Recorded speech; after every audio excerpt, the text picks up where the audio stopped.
main speciality is training for older adults or training in older years. I prefer to refer it as older adults. I think it's a bit hard.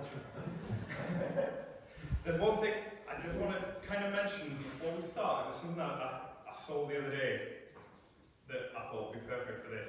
So there was a quote I read. At 30, I used to exercise to look good. At the age of 50, I used to exercise to be fit. At 70, not to be padded in a bed. At 80, able to live without assistance. Now at 99, I do it out of pure defiance. Can anyone guess who it is? 99-year-old Dick Van Dyke. So it's quite interesting that that's one of the main things when you look at training for older adults or training for the older years. Why? Obviously when you're younger, a lot of the time it is for fitness and physique and everything, but as we get older, normally it's for a purpose. It's to train so that you can live independently, you can do what you want to do. And the big one is live injury-free. It's one that a lot of people quite like. Oh yeah. Now, so when I say training for older adults, what do I actually mean by training? Dictionary definition is training is to present the body with a stimulus to force it to overcome and adapt. What that means is you make your body do something it can't do, so it then has to adapt and be able to do it. There's lots of different things within the definition of training that we have to think about though. You've got lots of different styles. You've got strength training, cardiovascular training, are the main two most people think of, so picking things up and running around.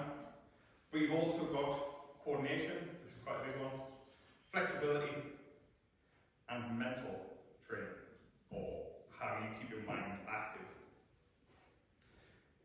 I'd like to look at each sort of element individually compared to just look at training. You look at each individual element. So the one I would like to look at first is strength. Strength training is the one that most people tend to shy away from as they get older because they worry about it. It's probably one of the ones that most people need to do. There's a lot of major benefits of it. So your first one you look at is the one I like people to look at, is bone density. So as you get older, it's quite common.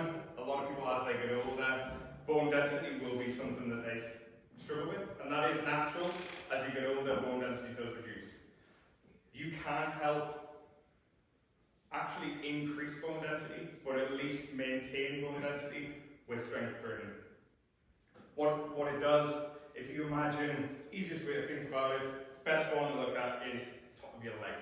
If you imagine your femur runs from your knee to your hip, you have muscles running from the top to the bottom.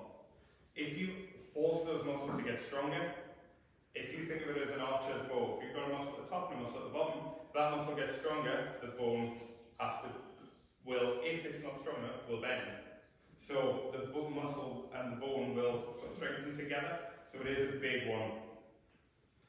The one to think about as well, quite a common thing people hear as people get a lot older, sort of 90s, late 80s, 90s, you hear a lot of people that, I fell over and I broke my leg.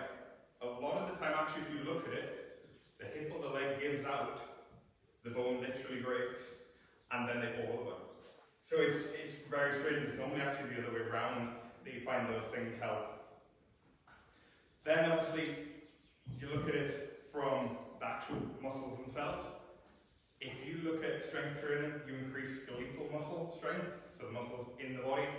It means that you can get out of a chair by yourself. You can, a lot of people, I know a lady I work with, her biggest achievement was she wanted to be able to come home from a holiday. She always liked to leave a few things in her suitcase, but she couldn't, because she couldn't put it back on the wardrobe. So her biggest achievement was she wanted to leave those things in the suitcase and put it back on the wardrobe. That is strength training. At the end of the day, if you want to be strong enough to pick up that thing, that stimulus, put it back in the wardrobe, that is strength training. So it doesn't just have to think, I've got to go to the gym, I've got to go to... It applies to general life. Then, from there, you look at sort of helping yourself itself really, so for the circulatory system, now this is one a lot of people don't think of. A lot of things, so if you think of the blood vessels in lower body normally, is the ones that people will have problems with. So varicose veins, that sort of thing. Weirdly, skeletal strength muscle can help with that because the muscles around the veins contract and they help the blood flow. Because varicose veins, basically, you get a little bit of blood pooling in the vessel itself. If you have strong enough calves, quads, hamstrings, the muscle around the blood vessel will contract and it helps stop blood pooling. So again, from a vanity point of view, that can be a benefit because if you don't want varicose veins, that sort of thing, it can help with that. And then generally, day-to-day life, if you increase your strength, muscular strength, it will help day-to-day. So you will be able to, like I say, how many people struggle to get out of bed in the morning? Not just because they're tired. Yeah? It means that you can literally swing your legs out of bed, stand up and get up. You might regret it because you might be a bit stiff, but it means that you will have the muscular strength to just get yourself out of bed. Next element I'd like to look at is cardiovascular strength. Cardiovascular is looking at the heart and the lungs. Again, that's how efficient can you breathe. It's quite an important thing. Yeah? We can all agree that breathing is quite integral for day-to-day life. Being able to challenge your heart and your lungs, and I'm not saying you have to go out and run 300 miles. Going out for a brisk walk can be enough to help. Strengthen your heart is the main one. A nice strong heart will help day to day on everything really. So it's because you've got to think, not only is it the oxygen in the blood, you've got everything else. Your nutrient supply is in your bloodstream. So you have to think that if you want to be able to help fight off blood infection, anything like that, you need your bloodstream to be working efficiently so you can get rid of disease, that sort of thing. Excuse me. So that does really benefit if you can sort of work on your cardiovascular strength. If you also find that, obviously along with the heart, you've got your lungs.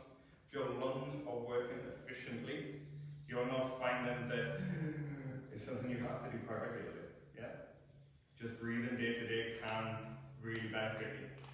And it's not just a case of, can I take a deep breath? It's, can I make the most of that breath when I take it? Yeah, so some people will say, I can still take loads of deep breaths, but walking up the stairs I get out of breath. Your body's not efficiently using the oxygen that you're pulling in. So those are things that if you work on your cardiovascular strength, it will really benefit sort of day-to-day life. Sorry, it's one of those ones I haven't read off my notes that efficiently. I should have learned about it better. Next one we look at is we look at coordination. How many people find coordination goals as we get older? Yeah. So again, that really hit home, that one.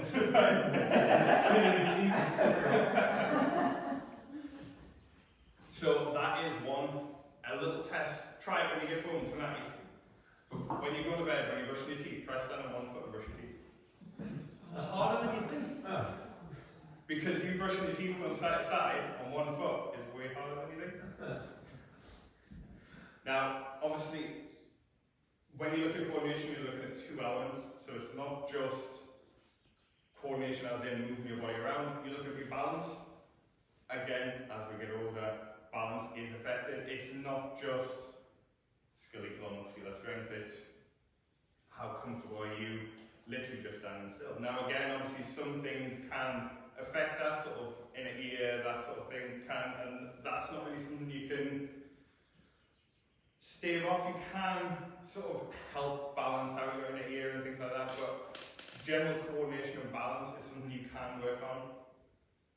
And a lot of it comes from what we call awareness of limbs, so, or proprioception is the technical term. I don't like to use it because I don't always pronounce it correctly. I was quite proud of myself at it. What that is really, the best way to describe that is if you stand normally and then you stand on one foot, you can feel your foot going like that all the time. So your body's sort of awareness and ability to balance itself out, know where you are in space, so know where your limbs are.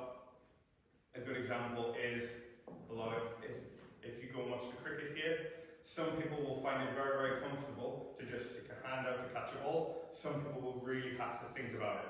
That's the difference. Knowing where the thing is and knowing where your hand is in correlation to it can really help with your balance. So again, little things to try. You will all have a dominant eye.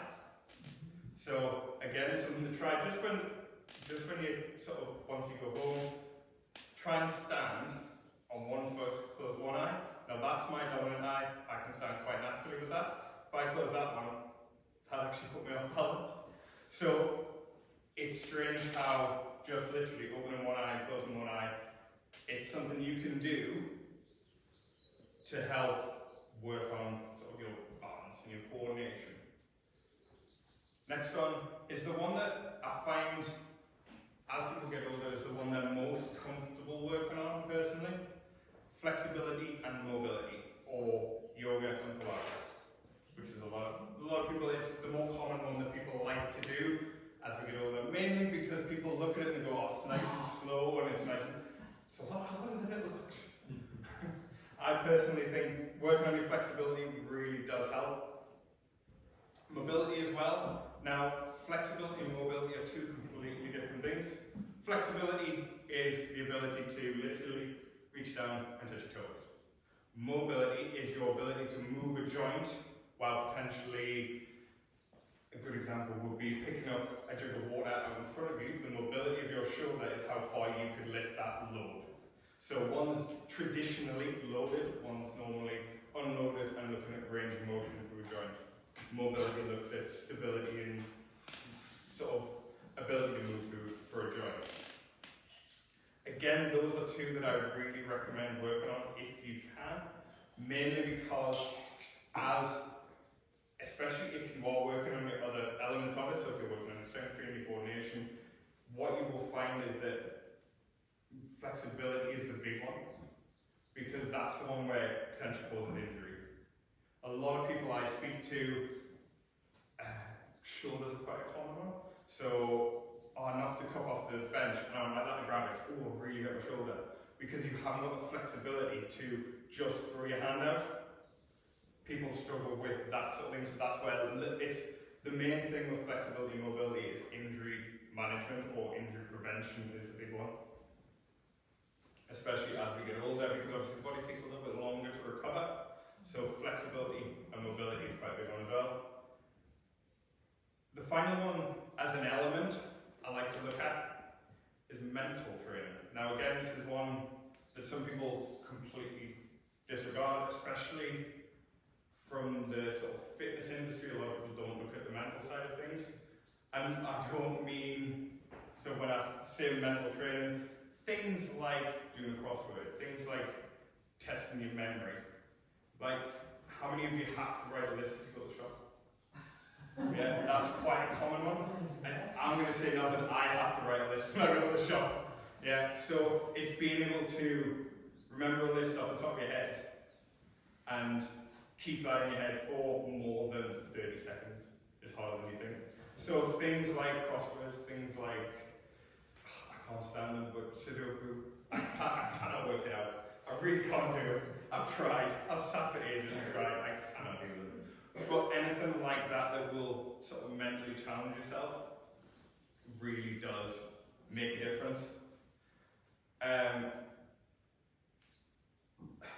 The big one that I find with the mental training is that most people will find that it helps, if you do challenge your brain, it does help stave off the main one that most people find is mental, sort of brain fog. I just can't remember, I just can't. Challenging yourself to do these things really does help. As we say, the grey matter working, it does really help. So, what we have there is all the different elements of training. Now, I could say, brilliant, off you go. But realistically, how do you implement that? Now, what I'm not saying is you all have to sign up to a gym tomorrow and go every single day. Yeah? It's just little things throughout the day that can help you just to change a little bit. So even if you challenge yourself to do a certain thing, like brushing your teeth, you could work on your coordination every single time. You brush your teeth at least twice a day. Work on your balance at least twice a day when you brush your teeth. That sort of thing. It's not a case of, because a lot of people, if I say to you, you have to set an hour aside to do all of these different things, you go, oh, but life gets in the way. And it does. Life does get in the way. So, if you associate, I love to call them kettle exercises. Yeah, most people look at it as that wanky when I say that as well. How often do you have a cup of coffee? 2-3 times a day? Once. There you go. But whenever you boil the kettle, you tell yourself to do an exercise. And it's really strange that it's almost like, it's similar to, everybody hear the Pavlov's dog? Yeah, he rang a bell and fed them, and then eventually he could ring the bell and get them to salivate on command, because they thought we were going to get fed. What will eventually happen is you'll hear a kettle boil and you'll go, it's really strange. No, you will. If you train your body to work on a specific thing when you hear an outside stimulus, you will. I remember I had problems with one knee, and one of my exercises was to stand and literally just swing one leg, and all it does is gently rotates the knee and helps it balance. I used to make myself do that whenever I stood in a queue in the supermarket. You get some really funny looks when you do that. When I was stood in the supermarket going like this. But eventually my knee was fine, and I would still be stood in the queue in the supermarket. And I had to stop myself from doing it. It's really strange, it's interesting. But what you can also do as well is give yourself things to do a few days a week. So how we break that down?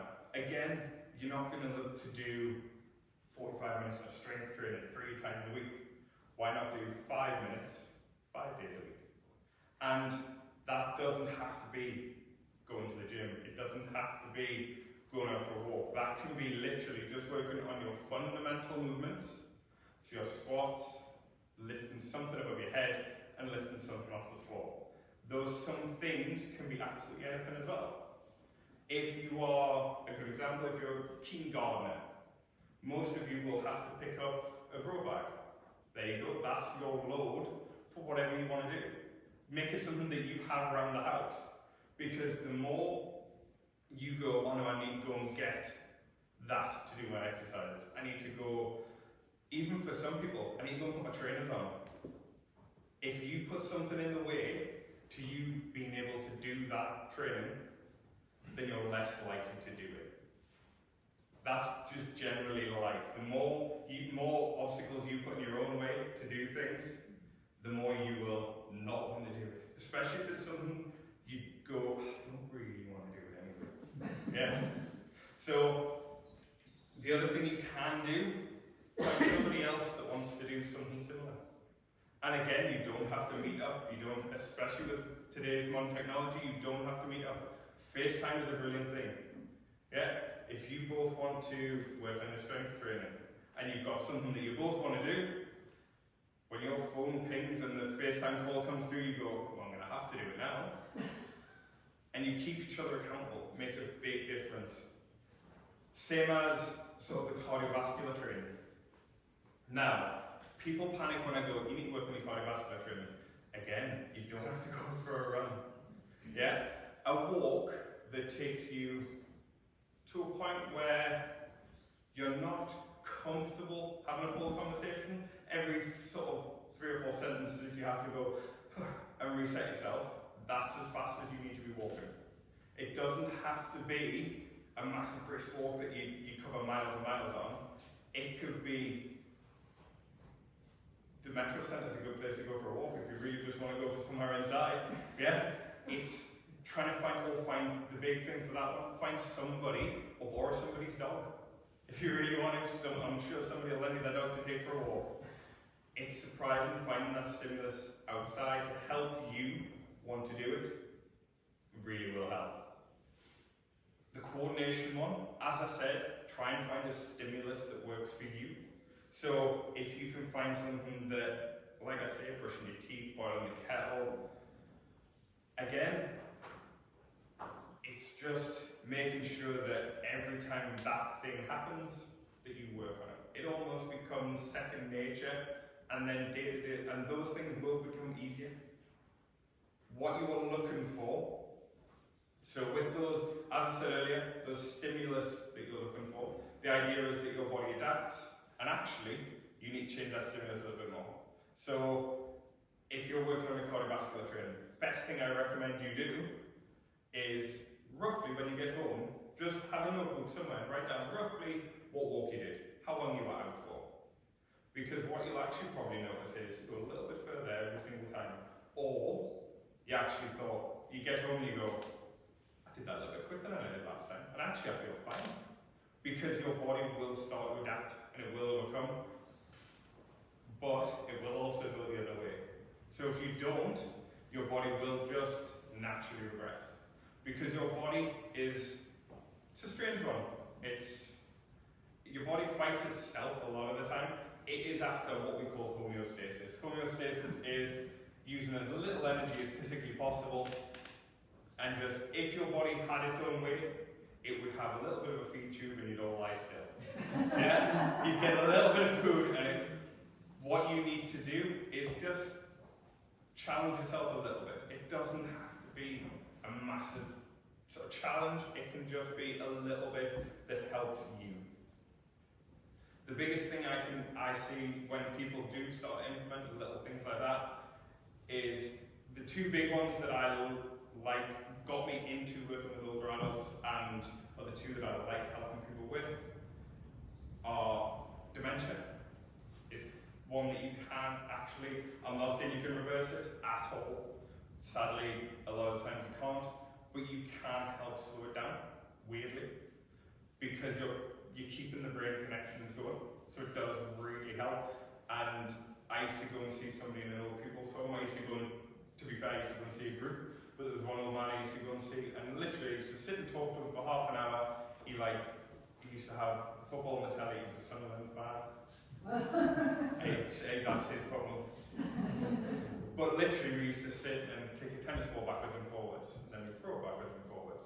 And it was strange, when I used to go in to see him, I used to meet him at the breakfast room, and it used to be quite a slow walk with his Zimmer back to his room. And then we'd sit for half an hour, 45 minutes, and by the time we were leaving, he was going to head back to sort of the TV room, just because he was quite sociable. It was always a lot better walk on the way back. Less of a shuffle, he was always a little bit taller. It's surprising what just little things like playing with a tennis ball can encourage the brain to keep going. The other one a lot of people have problems with is arthritis. Again, exercise can help with arthritis. Certain types of rheumatoid, sadly it can't. Osteoarthritis is general wear and tear of a joint due to age. Now, if you keep the muscles around the joint stronger and more stable, the joint has to do less work in a base principle. So, especially, depending on the type of joint you look at, especially if you're looking like your knees is a really common one. How many people have creaky knees? Yeah. Knees is one of those strange joints. It's what we call a synovial joint. So it has like a synovial fluid based in it. To encourage the production of synovial fluid, you have to move the joint. If you keep it still, it won't produce any or reduces the amount it produces. That's, again, the human body going, I don't need to do it, so why bother, because he's not moving. So if you keep your knees moving, and I mean literally just sitting doing that is enough. It doesn't have to be squatting up and down or walking, it can literally just be swinging your legs, which is the one thing we tell kids off for. But actually, if I can get you all sitting swinging your legs, it would be really good for your knees. It really would benefit sort of the onset of arthritis. And the last big one that I find it really helps people with is osteoporosis, or breakdown bones, or the bones becoming more brittle. Because again, if you're working on, not so much mental training, but if you're working on your flexibility, your coordination, your strength, and it really does help to keep the bone density a little bit higher, so osteoporosis isn't quite as common. just to finish off, honestly, I'm nearly done. Just a brief overhaul. When you're looking at training, don't panic. Everybody sees the word training and goes, oh, I haven't got time for that. You've always got 5 minutes here and there, because this day and age we're always having to stand still. So find a thing, even if you have a good one. I have people that literally, they have a weighted bag. I think she has a sandbag. Every time she goes, she has what's that garden, 20 foot. And basically she has a sandbag that goes from our door to our gate. And then when she comes back home, goes from the gate to our door. She could go in and out of the house 8, 10 times a day. That means that sandbag is getting loaded backwards and forwards. It's a little bit of strength training. It's the strength training to pick it up, it's the strength training to maintain that weight and hold it while making it to the gate, and it's the strength training to put it down again. So try and implement it day to day in your life. Cardiovascular training, again, find somebody who wants to go for a walk. It's the best thing. Or find a group of people that want to go for a walk. Or have a phone call when you're out for a walk. If you haven't got anybody near you that wants to go for a walk, phone somebody when you're on a walk. Again, it makes it, when you're out walking and you're talking to somebody, you don't realise how far you've gone. You don't realise how much you're doing. The coordination, brush your teeth and stand on one foot. Brush your teeth and close one eye and stand on one foot. Be really impressed. Please don't fall over doing it though. If I get phone calls saying I've had to drive to A&E, so falling over. Yeah, it's implementing little things when the kettle boils while you're standing cooking tea. That's quite an interesting one. Stand on one foot. If you find that standing on one foot's too easy, put yourself off balance, swing yourself around, close your eyes. Surprising what your eyes do for your balance. It's a big one. Mental training. Again, Sudoku's a really good one, supposedly. I can't get my head around it. But the other one that I find a lot of people quite like for mental training, have conversations with people about things you know nothing about. Because you learn new things. Yes, sometimes you can knock out some of the old stuff, but the new stuff will help keep your brain active. And finally, don't get it yourself about it. The biggest one is people will go, oh, I don't have time to do. Yeah, but you've done something. As long as you do something, it's way better than nothing. Yeah. So just always remind yourself that something is better than nothing. Thank you very much.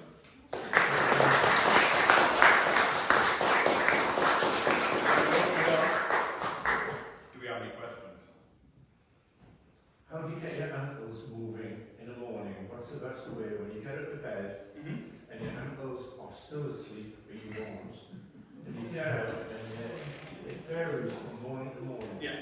This voyage from the bedside to the shower room or whatever. Yeah. And sometimes it's absolutely excruciating, but after a while it kind of frees up. So again, that's looking at mobility in the ankle. Yeah. So when you wake up, first thing do, lie flat on your back. Yeah. Start moving your feet. Do lie on the bed. Alright, yeah. So the big thing is you're getting straight up and going straight into loading the ankle. So as soon as you stand up, there's a load That's going to the much- ankle, yeah. which is what it sounds like it doesn't want straight away. So just lie in bed and literally just point your toes, draw little circles, draw the alphabet with your toes, that sort of thing. Yeah, that can really benefit you. So I was coming for that little. There you go. There you go. Any other questions? I think the word commitment is a great thing in life. If we are committed to doing something at a certain time every day, we are more likely to do it. Yeah. I've got quite an extensive program. It takes me half an hour, 3/4 to get through it. Right. But there's only one time in the day I can do it. Get out of bed And do it. and start. The next thing you go into the shower, so that when you appear in the morning, you're exercised. Yeah. And it's all done, the rest of the day can go on. Yeah. So again, that can benefit you if you're one of those kind of people that I'm quite similar to that. I like to get up, get that sort of thing out of the way, and then I can get on with my day. Some people like to break it up throughout the day, but it's reminding yourself that that's when I do it. That's when I do whatever it is that you're going to do. A couple of months ago, I went to see the physio because I was having a job to get out of the chairs. Yeah. I can now get out of a low chair without holding anything. There you go. But when I got home, I thought, 20 squats. That's the thing, it can sound, especially if you're given a program by a physiotherapist or personal trainer or anything like that, it can sound daunting. But that number, does it feel alright now? The way it goes. There you go. So don't panic about the number initially. If you do go, well, 20 squats is what I've got to do, but even if on day one you only do 10, it's 10 more than you did the day before. Yeah, so just think about it as slowly progresses. Yes. I'm just wondering if you can't get going in the morning for some reason or life gets in the way, how much of a difference does it make, say, if you do it in the afternoon or the evening, that your muscles might be warmed up, but are you more tired, or does it not really make So that can depend massively, depending on person to person. The other thing as well would be looking at your energy levels as well. So if you're one of those people that can get up first thing in the morning and you can exercise, energy's fine. I know quite a lot of people that much prefer the afternoon. Everybody's slightly different. The only thing I would say is, yes, your energy levels might be different. You may have eaten a little bit more. Your muscles potentially, I know where you're coming from with the warm thing, but again, warming up a muscle is not traditionally a movement.